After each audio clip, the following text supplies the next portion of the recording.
आप में से कम ही लोग ये जानते होंगे कि कनाडा सरकार की छत्रछाया में पनाह लिए देश के खूंखार अपराधी खालिस्तान समर्थक नेता हजारों मील दूर बैठकर भी भारत में तमाम तरह के अपराधों को अंजाम दे रहे हैं।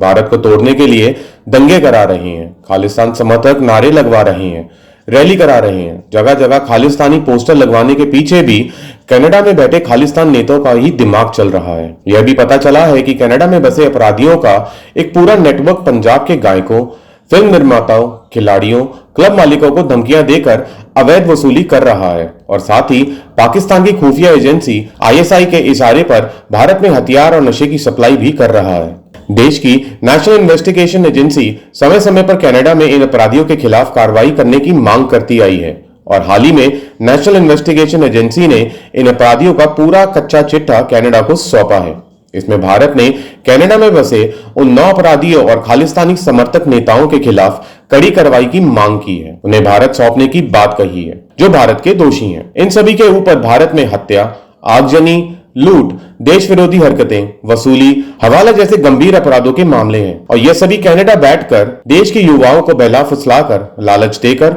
भारत में कई तरह के अपराधों को लगातार अंजाम दे रहे हैं। इसमें एक अपराधी के खिलाफ भारत रेड नोटिस भी जारी करवा चुका है। कईयों के ऊपर पकड़वाने के लिए इनाम भी है। कनाडा भारत की इस मांग को लगातार अनसुना कर रहा है। सुपर भारत ने कनाडा में बसे अपराधियों और खालिस्तानी समर्थकों को सबक सिखाने के लिए पूरी तरह से नाकाबंदी कर ली है। भारत कनाडा को भी अंतर्राष्ट्रीय मंच पर आतंकवादियों के साथ निपटने के लिए डबल स्टैंडर्ड अपनाने के लिए लगातार कटघरे में खड़ा कर रहा है, उसे बेनकाब कर रहा है। इसी कड़ी में बुधवार को नेशनल इन्वेस्टिगेशन एजेंसी ने देश के 7 राज्यों में 53 जगहों पर छापे मारकर कनाडा में शरण लिए अपराधियों के साथियों को गिरफ्तार किया है। काफी हथियार बरामद करके उसकी कमर तोड़ी है। भारत देश के साथ अंतर्राष्ट्रीय मंच पर भी कनाडा को बेनकाब कर रहा है। विदेश मंत्री एस जयशंकर, जो आजकल अमेरिका दौरे पर हैं, उन्होंने संयुक्त राष्ट्र में अपनी स्पीच में समूचे विश्व को यह कहकर चेतावनी दे दी कि दुनिया को उग्रवाद और आतंक पर अपनी राजनीतिक सुविधानुसार प्रतिक्रिया देने की बजाय समय रहते कार्रवाई करनी चाहिए। इसके अलावा अमेरिका के थिंक टैंक के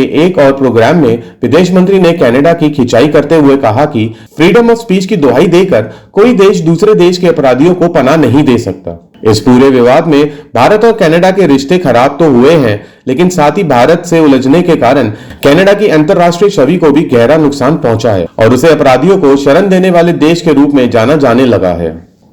खुशहाल जीना, आई ऑफ ट्रुथ। हमारे चैनल आई ऑफ ट्रुथ को सब्सक्राइब कीजिए YouTube पर, इसे फॉलो कीजिए Facebook पर, Instagram पर, Twitter पर और कू पर। हमारे चैनल के बारे में फीडबैक देने के लिए हमें मेल कीजिए ioftruth.6@gmail.com पर।